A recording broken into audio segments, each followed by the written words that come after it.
자, 오늘 우리가 이 말씀을 통해서 하나님 음성 듣기를 원하는데요. 1절 말씀을 우리 한번 다시 읽어보도록 하겠습니다. 1절입니다. 시작. 유월절 전에 예수께서 자기가 세상을 떠나 아버지께로 돌아가실 때가 이른 줄 아시고 세상에 있는 자기 사람들을 사랑하시되 끝까지 사랑하시니라. 아멘. 예, 먼저는 주님이 이제는 며칠 안 있으면 세상을 떠나서 하나님 아버지께로 돌아가실 때를 아셨다라고 기록을 하고 있습니다. 여러분 그렇습니다. 성경을 보면 주님은 언제나 때를 따라서, 특별히 하나님이 계획하신 그 하나님의 때를 따라서 사셨던 것을 보게 됩니다. 요한복음 2장에 보면 가나 혼인잔치에서 예수님이 물로 포도주를 만드시는 내용이 나오는데,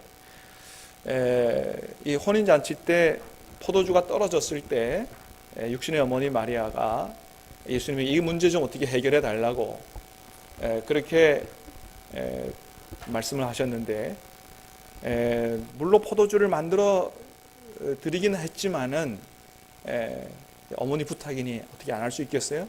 자, 그런데 뭐라고 말씀하시면서 그렇게 하셨죠? 어머니, 이 일이 나와 무슨 상관이 있나이까? 아직 내 때가 이르지 못하였나이다. 이런 말씀을 하셨거든요. 다시 말하면 어머니 부탁이니까 해드리긴 하지만은, 그러나 무슨 얘기예요? 나는 하나님 아버지의 계획하신 때를 따라 살아야만 됩니다. 이런 말씀을 하시는 것이죠. 요한복음 7장에 보면 육신의 어머니에게서 나중에 동생들이 나는데, 그 예수님의 동생들이 예수님에게 이렇게 얘기하는 장면이 나옵니다. 형님이 정말로 메시아라면 이 갈릴리 총구석에서 이러고 있지 마시고 저 많은 사람들이 모이는 예루살렘, 저 서울 예루살렘에 올라가셔서 예수님 하시는 일을 하세요. 형님 하시는 일을 하세요. 그럼 많은 사람들이 정말로 형님을 메시아라고 알지 않겠습니까? 이렇게 얘기했는데, 예수님이 그때도 뭐라 그러셨냐면, 아직 내 때는 이르지 아니했다. 나는 그래서 안 올라가겠다. 이런 말씀을 하셨어요. 네, 그렇습니다. 예수님이 이 땅에 우리를 구원하시러 하나님 보내신 메시아로 오셨어요. 그런데 그 메시아, 당신이 메시아인 것을 드러내는 때도 때가 있지, 아무 때나 그렇게 하면 안 된다. 때가 있다는 말씀을 하신 것이죠. 여러분 그렇습니다. 예수님은 성경을 보면 모든 일을 다 당신의 생각을 따라서가 아니고 하나님의 때를 따라서 하셨던 것을 보게 됩니다. 여러분 그래요. 우리도 무엇을 하든지 때를 잘 분별해서 하는 게 이게 얼마나 중요한지 몰라요. 여러분 잘 아시겠지만 사실 모든 것이 때를 잘 맞추느냐 못 맞추느냐에 따라서 성공하느냐 실패하느냐 하는 것이 달려있다. 이렇게 얘기해도 과언이 아니다라고 하는 거죠. 저는 정치를 잘 모릅니다만 누가 그러더라고요. 정치는 타이밍이다. 맞습니까, 여러분? 여러분도 정치를 안 하셔서 잘 모르죠? 정치는 타이밍이라는 거예요. 출마할 때도 아무 때나 나오면 안 되고 자신이 나올 때를 잘 봐야, 그래야 당선도 되고 하지, 그냥 아무 때나 막 나와서는 당선 못 된다. 또 지금처럼 시국이 어지러운 때도 이 시국에 대한 자기 견해를 밝히는 것도 타이밍을 잘 봐서 적절한 시기에 발표를 해야 되지, 그래야 주목을 받고 또 공감을 얻고 하지, 아무 때나 막 말해서 되는 게 아니다. 그래서 그런지 모르지만은 정치는 타이밍이다, 이런 얘기를 하더라고요. 이제 곧 여러분 야구 시즌이 돌아옵니다만은, 여러분 가만 보면 야구도 무슨 싸움이냐? 타이밍 싸움인 것 같아요. 투수가 던지는 볼을 타자가 이게 지금 어느 정도의 속도로 날아오느냐를 잘 파악해서 타이밍을 잘 맞추면, 그래서 잘 맞춰 때리면 홈런도 되지만은 조금 빠르거나 조금 늦어도 이게 파울이 되거나 이게 삼진 아웃이 되거든요. 그러니까 홈런과 삼진 아웃의 차이는 뭐예요? 타이밍의 차이인 거예요. 타이밍에 얼마나 타이밍을 잘 맞추느냐라고 하는 거죠. 여러분 우리가 옷을 입어도 겨울인지 봄인지 여름인지 잘 구분해서 때를 맞춰서 입어야 되고, 공부도 아무 때나 할 수 있는 게 아니고 공부할 때가 있다. 이거 너무 잘 알죠? 그래서 때를 이 공부할 때 공부 안 하고 그냥 노는 우리 아이들 보면 얼마나 안타까운지 몰라요. 그렇습니다. 모든 게 다 때가 있다는 것이죠. 그래서 하나님은 전도서 3장에서 우리에게 그렇게 말씀하십니다. 범사에 기한이 있고 천하만사가 다 때가 있나니 날 때가 있고 죽을 때가 있고 심을 때가 있고 심은 것을 뽑을 때가 있으니 때를 잘 분별하는 지혜를 가지고 살아라. 주님께서 우리에게 그렇게 말씀하시죠. 여러분, 그렇습니다. 우리가 때를 잘 분별해서 정말로 지금 내가 어떻게 무엇을 하고 살아야 되는 때인가, 그것도 특별히 하나님 앞에서 내가 지금 하나님 앞에서 내 인생 중에서 뭘 하고 살아야 되는가, 우리 교회가 지금 하나님 앞에서 무엇을 해야 될 때인가를 잘 분별하고 사는 지혜가 우리에게 있어야 한다라고 하는 것입니다. 그래야 시간을 낭비하지 않고 헛인생 살지 않고 하나님께서 기뻐하시는 인생, 하나님 앞에서 성공하는 인생을 살 수 있다라고 하는 것이죠. 여러분, 그렇게 주님은 매사를 하나님의 때를 따라서 사셨다. 그래서 오늘 말씀에서도 이제 주님은 내가 얼마 지나지 않으면 이 세상을 떠나 하나님께로 갈 때가 되신 줄 아시고 뭘 하기로 작정을 하셨다고 했냐 하면 제자들을 사랑하기로 결정하셨다라고 하는 것을 보게 됩니다. 이제 얼마 지나지 않아서 세상을 떠나야 되니 이 남은 시간에 내가 뭘 해야 되느냐, 예수님은 그걸 아셨다는 거죠. 그래, 제자들을 사랑하되 끝까지 사랑해야 되겠다 결정하셨다는 거예요. 여러분, 우리가 이 주님의 모습에서 우리가 이런 삶을 살아가는 지혜를 얻어야 된다 생각이 됩니다. 여러분, 우리도 이 세상에서 천년만년 사는 게 아니다는 거죠. 언젠가는 세상을 떠나서 하나님 앞에 갈 때가 분명히 온다. 그것이 사람마다 다 다르다는 거죠. 예수님은 그 기간이 얼마 남지 않은 줄 아시고 내 남은 인생을 제자들을 사랑하는 일에 내 모든 것들을 다 쏟아야 되겠다, 그렇게 결정하셨다는 것이죠. 여러분, 모세는 시편 90편에서 이렇게 지혜로운 기도를 드렸습니다. 우리 같이 한번 읽어볼까요? 시작. 우리의 연수가 70이요 강건하면 80이라도 그 연수의 자랑은 수고와 슬픔뿐이요 신속히 가니 우리가 날아가니이다. 누가 주의 노여움의 능력을 알며 누가 주의 진노의 두려움을 알리까? 우리에게 우리 날 계속함을 가르치사 지혜로운 마음을 얻게 하소서. 아멘. 모세는 그렇게 기도했습니다. 우리 연수가 70이고 80이다. 우리 남은 날이 얼마인 줄을 잘 계산해서 그 날들을 기간을 아는, 내가 남은 때가 얼마인 줄 아는 지혜를 갖고 사는 게 중요하다. 여러분, 그렇습니다. 우리가 이렇게 모세처럼 우리가 앞으로 얼마나 더 살 수 있을까, 그 날을 계산할 수 있다면, 정말로 예수님처럼 때를 아는 지혜가 있다면 지금 우리가 사는 삶을 조금은 더 다르게 살 수 있지 않을까, 그런 생각을 해봅니다.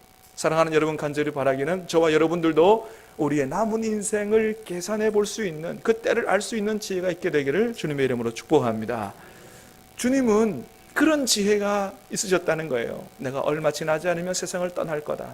그러면 남은 시간을 어떻게 살아야 되느냐. 그래서 제자들을 사랑하시되, 어떻게 사랑하셨다고요? 끝까지 사랑하시기로 결정하셨다는 거예요. 끝까지 사랑하신. 여러분, 여기서 말하는 이 끝까지라는 말은 헬라어로 이 텔로스라는 말인데 온전히, 철저히, 이런 뜻이 있습니다. 예수님께서 제자들을 사랑하시되 어떻게 해요? 온전히 사랑하시고 아주 철저히 사랑하시기로 결단하셨다는 거예요. 여러분, 그렇습니다. 우리가 이런 주님의 모습을 닮아서 남은 인생을 살아야 하지 않겠나 생각합니다. 사랑하는 여러분, 저와 여러분의 얼마 남지 않은 이 짧은 인생, 이 짧은 인생 정말로 가장 잘 사는 방법은 우리가 예수님처럼 우리가 남아있는 기간 동안에 뭐 다른 것도 할 일이 많겠지만 특별히 우리 가족들을 사랑하고 우리가 교우들을 사랑하고 우리 이웃들을 사랑하며 사는 것, 이것이 우리 남은 인생을 가장 지혜롭게 잘 사는 그런 방법인 줄로 믿습니다. 우리가 사실은 오늘 말씀에서 이 주님의 가르침을 듣지 않아도 우리가 세상 사람들이 하는 얘기를 들어도 우리가 그런 지혜를 가질 수 있지 않습니까? 세상 사람들이 세상을 떠나면서 후회하는 거 많이 있지만 특별히 세 가지가 뭐라 그랬어요? 인생을 조금 더 즐기며 살 걸. 왜 그렇게 즐기지 못하고 아등바등 살았나? 또 하나는 조금 더 사랑하며 살 걸. 조금 더 용서하며 살 걸. 세상 떠나기 전에 다 그런 후회를 한다 그러잖아요. 여러분, 그렇습니다. 그래서 우리가 정말로 후회하지 않는 인생을 살려면 무엇보다도 사랑하는 인생, 용서하는 인생을 살아야 정말로 후회하지 않는 그런 삶을 살 수 있다라고 하는 것이죠. 사랑하는 여러분, 다시 한번 축복합니다. 우리가 하나님 앞에 갈 때까지 이 남은 인생을 무엇보다도 예수님처럼 하나님 사랑하고 가족 사랑하고 이웃 사랑하고 교우들 사랑하되 온전히 사랑하며 살 수 있는 저와 여러분들 다 될 수 있게 되기를 주님의 이름으로 축복합니다. 그게 우리 남은 인생을 가장 잘 사는 비결이다. 예수님이 오늘 본문을 통해서 우리 남은 인생을 어떻게 살아야 하는지를, 무엇에 중점을 두고 살아야 하는지를 가르쳐 주신다 하는 것이죠. 그래서 주님은 남은 시간 제자들을 끝까지 사랑하시기로 결정하시고 하신 게 뭐냐 하면 그 방법으로 제자들의 발을 씻어 주셨다는 거예요. 우리 4절 5절 말씀을 읽어보도록 하겠습니다. 4절 5절 시작. 저녁 잡수시던 자리에서 일어나 겉옷을 벗고 수건을 가져다가 허리에 두르시고 이에 대하여 물을 떠서 제자들의 발을 씻으시고 그 두르신 수건으로 닦기를 시작하여. 예수님이 제자들의 발을 씻기시는데 사실 예수님은 말씀 한마디로 다 하실 수 있거든요. 제자들의 말씀 한마디로 양말도 다 벗기실 수 있고, 물 대령 하면 물이 저절로 착 생기기도 하고, 발을 저절로 그냥 말씀으로 다 씻기실 수도 있는데 그렇게 안 하시고 어떻게 하셨다는 거예요? 친히 겉옷을 벗고 수건을 가져다 허리에 두르시고 또 친히 대야에 물을 다 떠다가. 여러분, 제가 생각하기에는 예수님이 물을 12번 뜨셨을 것 같아요.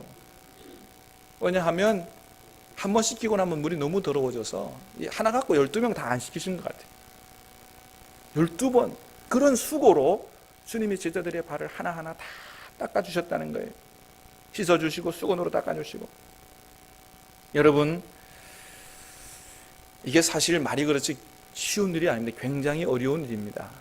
왜냐하면 금방도 말씀드렸던 것처럼 제자들의 발이 사실은 너무 더러웠기 때문입니다. 여러분, 요즘도 교회마다 가끔 세족식을 하지만은 이때 당시에 예수님의 세족식하고 오늘날 우리가 하는 세족식은 좀 다르다는 거예요. 왜냐하면 요즘 우리들 세족식 할 때 보면 사실 그렇게 우리들의 발이 더럽지 않습니다. 신발도 좋고요. 또 잘 씻기도 해가지고 그렇게 안 더러워요. 근데 이때 당시 이 제자들의 발은 얼마나 더러웠냐 하면 2000년 전이니까 도로 포장이 됐겠습니까? 도로 포장 안 됐습니다. 전부 먼지 날리는 길이고 또 신발도 좋지 못해서 샌들 같은 거 신고 다녔거든요. 그러니까 하루 종일 다니고 나면 발이 완전히 먼지가 뒤범벅이 돼가지고 몸 중에서 제일 더러운 데가 어디냐? 발이라고 하는 거예요. 그러면 생각을 해보세요. 얼마나 발이 더럽겠어요? 꼬질꼬질했겠죠. 그래서 이 사람들의 발을, 특별히 손님들의 발을 씻기는 거는 누가 하는 거냐 하면 종 중에서도 제일 천한 종이 하는 일이었다 그래요. 근데 그것을 누가 하셨다고요? 예수님이, 선생님이, 주님이 친히 제자들의 그 더러운 발을 씻어주셨다는 거예요. 그래서 어떤 성경학자는 그런 얘기 하더라고요. 오늘날의 우리 세족식은 옛날에 예수님 세족식하고 하는 것은 차이가 많기 때문에 그 의미를 잘 못 살린다. 정말로 예수님이 하셨던 세족식의 의미를 살리려면 세족식 하면 안 되고 새 변식을 해야, 이래야 이 의미가 살아나지, 가장 더러운 데가 이래야 되지 안 된다, 이런 얘기를 하는데, 물론 그렇게 하자는 얘기는 아니죠. 얼마나 예수님이 하기 어려운 일들을 하셨나 하는 것을 얘기하는 것이죠. 두 번째, 예수님이 제자들을 발 씻기기가 참 쉽지 않았던 이유는 뭐냐 하면 사실은 조금만 있으면 다 이 제자들이 예수님 배반하고 도망갈 사람들이었기 때문에 그렇습니다. 지금 발 씻어주고 감사합니다 감동받고 하지만 조금 있으면 다 예수님 십자가에 잡혀가실 때, 다 돌아가실 때 다 도망갈 사람들이었다는 거예요. 여러분, 그 중에 누구도 있었어요? 베드로도 있었고 예수님 돈 받고 팔아넘길 가룟 유다도 있었죠. 이런 제자들의 발을 씻기시는 예수님의 마음, 정말로 만감이 교차하시지 않았겠느냐. 복잡한 심경을 가지고 제자들의 발을 씻기시지 않았겠느냐. 아무리 예수님이라도 그런 마음 가지고 제자들의 발을 씻기시기가 쉽지는 않았을 것이다 생각합니다. 그래도 주님은 그 모든 것들을 다 내려놓으시고 12제자의 발을 하나하나 정성스럽게 다 닦으시고 씻어주시고 하셨다는 것입니다. 원수 같은 이 가룟 유다의 발도 씻어주시면서 끝까지 그를 온전하게 사랑하시는 그런 사랑을 보여주셨다. 여러분, 그렇습니다. 이게 바로 제자들을 향한 주님의 사랑이었다는 거예요. 그러나 여러분, 이 사랑이 또한 저와 여러분들을 향한 사랑인 줄로 믿습니다. 여러분, 이렇게 주님이 저와 여러분들을 사랑하실 때 끝까지 온전하게 사랑하시는 줄로 믿으시기를 바랍니다. 여러분, 저와 여러분들은 또 얼마나 더러워요? 우리는 발은 깨끗하지만 우리들의 죄는 얼마나 더러워요? 우리는 얼마나 주님을 배반하고 살아요? 얼마나 주님을 모른 채하고 살아요? 그럼에도 불구하고 주님은 저와 여러분들을 그대로 용납하시고 참아주시고 온전하게 끝까지 사랑하신다는 것입니다. 그러니 사랑하는 여러분, 저와 여러분들도 절대로 어떤 경우에도 주님을 배반하지 말고 변함없이 주님을 사랑하는 삶을 살아야 할 줄로 믿습니다. 그렇습니다. 자, 주님이 그렇게 제자들을 종의 자세로 낮아주셔서 사랑으로 섬겨주셨는데 이유가 있다는 겁니다. 자, 12절서부터 15절까지, 자, 12절, 13절 빼고 읽어보겠습니다. 시작. 그들의 발을 씻으신 후에 옷을 입으시고 다시 앉아 그들에게 이르시되 내가 너희에게 행한 것을 너희가 아느냐? 내가 주와 또는 선생이 되어 너희 발을 씻었으니 너희도 서로 발을 씻어주는 것이 옳으니라. 내가 너희에게 행한 것 같이 너희도 행하게 하려 하여 본을 보였노라. 아멘. 왜 그렇게 제자들에게 발을 씻어주시는 그런 사랑으로 섬기셨다고요? 우리 서로가 그렇게 낮은 자세로 섬기며 살도록 하시기 위해서. 여러분, 나중에 읽어보면 이것은 단순히 발을 씻어주는 의미만 있는 게 아니고 베드로가 절대 내 발은 못 씻습니다. 그랬더니 예수님 뭐라 그러셨어요? 내가 너를 씻기지 않으면 네가 나와 상관이 없다. 그래서 이것은 사실은 네가 나중에 알 텐데 이것은 죄를 씻어주시는, 내가 너의 죄를 씻어주지 않으면 네가 나와 상관이 없다. 그래서 발을 씻어주는 것뿐만 아니고 죄를 용서해 주는 것까지 다 포함된 의미죠. 자, 우리가 서로의 죄를 용서해 주고 낮은 자세로 섬기며 살도록 하기 위해서 주님이 그렇게 하셨다는 거예요. 사랑하는 여러분, 천국은 어디에 이루어집니까? 세상을 떠나면 저 어디 가야 이루어지는 게 아니고 우리가 이렇게 정말로 예수님 닮아서 낮은 자세로 섬길 때, 가장 낮은 자세로 형제 자매들을 섬길 때 그곳에 하나님의 나라가 이루어지는 줄로 믿습니다. 제가 서울에서 섬기던 교회에 만남 수련회라고 하는 그런 프로그램이 있었습니다. 이 수련회는 다른 수련회하고 달라가지고 새 신자나 기존 신자나 들어가기만 하면 아주 은혜를 엄청나게 받는 그런 수련회가 바로 만남 수련회인데, 거기만 들어가면 모든 사람들이 집에 가기 싫다는 거예요. 너무너무 좋아서 다 이구동성으로 하는 말이 천국이 따로 없다. 여기가 천국이다. 그래서 집에 가기 싫다는 겁니다. 그렇게 은혜를 많이 받는데, 왜냐? 먼저 훈련받은 사람들이 엄청나게 섬겨주기 때문이에요. 평생에 나는 이런 대접을 한 번도 받아본 일이 없다라고 싶을 정도의 섬김을 거기서 그런 섬김으로 섬겨주니까 너무너무 행복한 겁니다. 황홀한 겁니다. 예배 준비서부터 음식, 간식도 그냥 안 나오고 막 데코레이션을 다 하고 벽에 장식, 호텔 수준으로 이 섬기는 사람들이 다 손이 다 가고 기도하면서 만들어 놓은. 그래서 이 기도원이 아니고 완전히 호텔 같이 이렇게 변하죠. 거기다가 편지까지 써가지고 하루에 한 사람이 저녁에 5통에서 10통 편지를 받아보고 잠들 수 있도록, 밤에 십자가 이 길을, 이 촛불을 만드는데 한 1000개씩 만들어서 쫙 깔아놓고, 여러분 그런 길을 한번 가보세요. 그러니까 너무너무 은혜를 많이 받으니까 새신자 같은 경우는 그 수련에 들어갔다 오면 100% 정착을 하게 됩니다. 이 교회는 너무 좋은 교회라는 거죠. 그래서 거기 가면 섬김이라는 게 이런 거구나, 이런 걸 생각하게 되는데, 근데 좀 아쉬운 게 있습니다. 뭐냐 하면 교회로 돌아오면 또 잘 안 하게 된다는 거예요. 거기서는 막 그렇게 했는데 이 교회만 돌아오면 이상하게 안 해. 이게 참 얼마나 이게 안타깝고 아쉬운지. 여러분, 사실은 주님이 원하시는 건 뭐예요? 수련의 기간 동안만 그렇게 하는 게 아니고 우리 일상적인 삶에서, 가정에서, 교회에서 그렇게 섬기는 삶을 살아주기를, 그래서 정말로 서로가 감동을 받고 예수님 안에 하나가 되기를, 예수님 안에 진정한 하나된 공동체를 만들기를 원하는데 이게 잘 안 되는 게 우리의 한계인 것 같아요. 여러분, 예수님께서 제자들의 발을 씻어주신 이유는 뭐라고요? 서로가 그렇게 낮은 자세로 섬겨서 온전한 사랑의 공동체, 온전한 예수 공동체를 만드는, 천국을 경험하는 그런 공동체를 만들도록 하기 위해서 주님이 그렇게 하셨다는 거예요. 여러분, 주님이 이 세족식 끝나고 나중에 십자가에 잡혀 돌아가시기 전에 요한복음 17장에 보면 하나님 앞에 아주 간절히 기도하는 내용이 나오는데, 거기에 제자들을 위해서, 오늘 우리들을 위해서 기도한 그런 말씀이 있습니다. 기도 내용이 있는데, 거기 보면 주님께서 우리가 얼마나 하나 되기를 원하시는지 우리가 잘 볼 수 있습니다. 우리 한번 읽어보도록 하겠습니다. 77장 21절 21절 시작.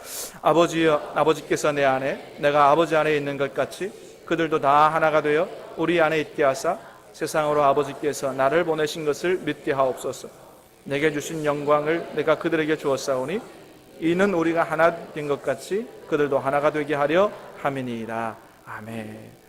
아버지여, 아버지께서 내 안에, 내가 아버지 안에 있는 것 같이 그들도 다 하나가 되어 우리 안에 있게 해달라고, 십자가에 돌아가시기 직전에 가장 간절한 소원의 기도, 아버지가 내가 하나인 것처럼 제자들이 온전히 하나가 되게 해달라고 그렇게 2번, 3번 간절히 기도하신 것을 보게 됩니다. 여러분, 그렇습니다. 주님께서 이렇게 제자들을 섬겨주신 이후 마지막 기도하신 거 보면 정말로 우리가 하나 되는 거, 이건 주님의 소원이라고 하는 거예요.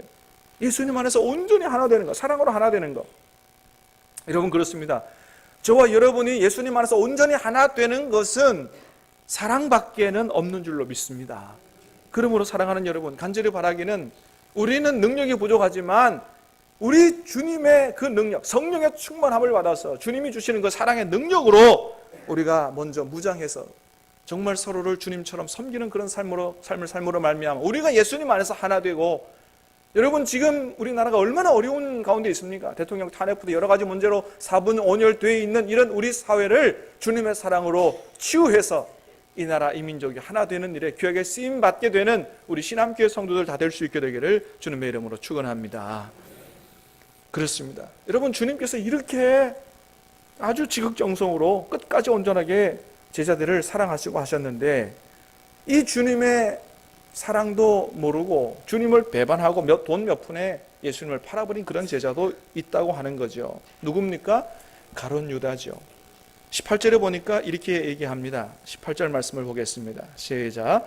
내가 너희 모두를 가리켜 말하는 것이 아니니라. 성경을 띄워주시기 바랍니다. 없어요? 여러분, 성경을 보고 같이 읽겠습니다. 시작. 내가 너희 모두를 가리켜 말하는 것이 아니니라. 나는 내가 택한 자들이 누구인지 알미라. 그러나 내 떡을 먹는 자가 내게 발꿈치를 들었다 한 성경을 응하게 하려는 것이니라. 아멘. 자, 가룟 유다를 가리키는 겁니다. 여러분, 가룟 유다가 어떤 사람이었다고요? 내 떡을 먹는 자였다. 내 떡을 먹는 자가. 앞으로 예수님이 떡을 주죠. 그런데 이때만 예수님 떡을 받아 먹은 게 아니고 3년 동안 가룟 유다는 예수님과 함께 식사를 했습니다. 그러니까 얼마나 친한 사람이었어요? 예수님과 굉장히 친한 사람이었는데 배반하는 거죠. 그리고 마지막 순간에 뭐까지 씻어주셨다고요? 그 더러운 발까지 씻어주셨어요. 그것뿐만 아니고 예수님은 이 가룟 유다를 어느 제자보다도 믿어줬습니다. 신뢰해 주셨습니다. 여러분, 12제자의 돈꾀, 이 재정을 누가 맡았죠? 가룟 유다가 맡았습니다. 여러분, 어떤 단체든지 이 돈은 누구한테 맡겨요? 가장 믿을 만한 사람에게 맡기는 거죠. 여러분, 예수님은 가룟 유다를 그렇게 신뢰해 주셨어요. 그런데도 불구하고 자기의 발을 씻어주는 예수님의 발을 씻어주지는 못할 망정 돈 몇 푼에 예수님 팔아넘기는 이런 배반을 했다고 하는 것이죠. 여기서 발꿈치를 들었다, 이거는 예수님 배반하는 걸 얘기하는데, 그 이스라엘 사회에서는 발을 들어서 발바닥 보여주는 걸 굉장히 상대방을 아주 경멸하는 이런 표시라고 그래요. 예수님을 굉장히 경멸하고 배반하는 이런 것이죠. 그래서 여러분, 이렇게 예수님을 팔아버린 배반한 이 가룟 유다, 예수님으로부터 어떤 저주의 말을 들어요?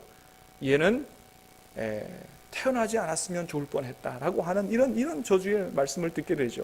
무슨 얘기입니까? 지옥의 형벌을 피할 수가 없다는 것입니다. 사랑하는 여러분, 그러므로 저와 여러분은 어떤 일이 있어도 여러분 우리를 끝까지 사랑하신 그 주님을 배반하는 일이 있어서는 안 될 줄로 믿습니다. 여러분, 예수님은 저와 여러분의 발을 씻어주신 정도가 아니고 어떻게 해요? 저와 여러분을 구원하기 위해서 십자가에 몸까지 버리신 그런 사랑을 보여주신 그런 분이십니다. 그런데 예수님 믿는 게 내 생각하고 다르고 좀 힘들다고, 예수님 믿는 것 때문에 사회에서 직장에서 좀 불이익을 당한다고 예수님을 부인하고 배반하고 예수님을 떠나는 것은, 그것은 예수님의 이 크신 사랑을 배반하는 일이요, 정말로 지옥의 형벌을 피할 수 없는 그런 엄청난 큰 범죄라고 하는 것입니다. 그러므로 사랑하는 여러분, 어떤 경우에도 주님을 부인하거나 배반하는 일이, 주님을 떠나는 일이 없게 되기를 주님의 이름으로 축복합니다. 여러분, 가룟 유다가 이런 상황, 돈 몇 푼이 예수님을 팔아넘길 이런 상황 속에서도 예수님은 그를 끝까지 사랑해 주셨다는 것입니다. 여러분, 예수님이 왜 가룟 유다의 배반을 이렇게 미리 말씀하시는 겁니까? 그거는 가룟 유다가 자기가 솔직히 그런 마음을 가지고 있다는 걸 시인하고 빨리 회개하여 구원을 받도록, 지옥의 형벌에 떨어지지 말고 회개하여 구원을 받도록 하기 위해서 주님이 지금 이런 말씀을 계속 하시는 거예요. 그렇게 주님은 가룟 유다 끝까지 회개하기를 바라셨지만은, 그러나 가룟 유다는 끝끝내 회개하지 않고 자기 스스로 멸망의 길을 가버리고 만 것입니다. 여러분, 우리가 절대로 그래서는 안 되지만은 때로는 믿음이 연약하고 세상에 두려워서 주님을 부인하고 배반할 때가 있을지도 모르겠습니다. 여러분, 그러나 여러분 그랬을지라도 여러분 주님 앞에 돌아와서 회개하고 다시 주님의 손을 붙들 수 있게 되기를 간절히 바랍니다. 여러분, 베드로도 그랬어요. 베드로도 주님을 부인하고 저주하고 그렇게 도망갔어요. 그러나 어떻게 했습니까? 주님께서 기회 주실 때 회개하고 통곡하고 회개하고 남은 인생을 주님을 사랑하는 마음으로 주님께 자신을 드려서 헌신하며 살았던 것 보게 됩니다. 진정으로 회개했다는 것이죠. 그러나 가룟 유다는 주님이 기회를 끝까지 주셨는데도 불구하고 회개하지 않고 자기 스스로 멸망의 길을 가게 됐다는 것입니다. 여러분, 그렇습니다. 죄를 지어서 망하는 게 아니고 회개하지 않아서 망하는 것을 다시 한번 보게 됩니다. 사랑하는 여러분, 오늘 본문을 통해서 우리는 저와 여러분을 주님은 완전하게 철저하게 끝까지 사랑하시는 분이신 것을 보게 됩니다. 사랑하는 여러분, 저와 여러분을 향한 주님의 사랑은 절대 변하지 않는 줄로 믿으시기를 바랍니다. 이 분명한 주님의 사랑이라는 확신을 가지고 우리도 주님처럼 주님을 온전하게 사랑하며 살 수 있게 되기를 주님의 이름으로 축복합니다. 그리고 주님께서 부탁하신 말씀을 가슴에 기억하십시다. 너희가 서로 사랑하라. 가장 낮은 자세로, 정말 종과 같은 자세로 서로를 사랑해서 사랑으로 온전히 하나 된 예수 공동체를 만들어라. 그리고 17절에 이런 말씀을 하십니다. 오늘 읽지 않았으면 17절 말씀을 읽어보겠습니다. 시작. 너희가 이것을 알고 행하면 복이 있으리라. 아멘. 오늘 말씀을 알지만 말고 어떻게 하면 복이 있어요? 행하면 복이 있으리라. 정말로 주님이 우리를 사랑해 주신 것처럼 우리도 주님을 사랑하고 이런 낮은 자세로 서로를 섬기고 살면 반드시 복을 받을 것이라고 말씀해 줍니다. 사랑하는 여러분, 이 말씀에 순종해서 우리 모두가 다 천국의 행복을 누리는 그런 복을 받게 되기를 주님의 이름으로 축원합니다. 같이 찬송하고 기도하도록 하겠습니다. 오직 주의 사랑에 매여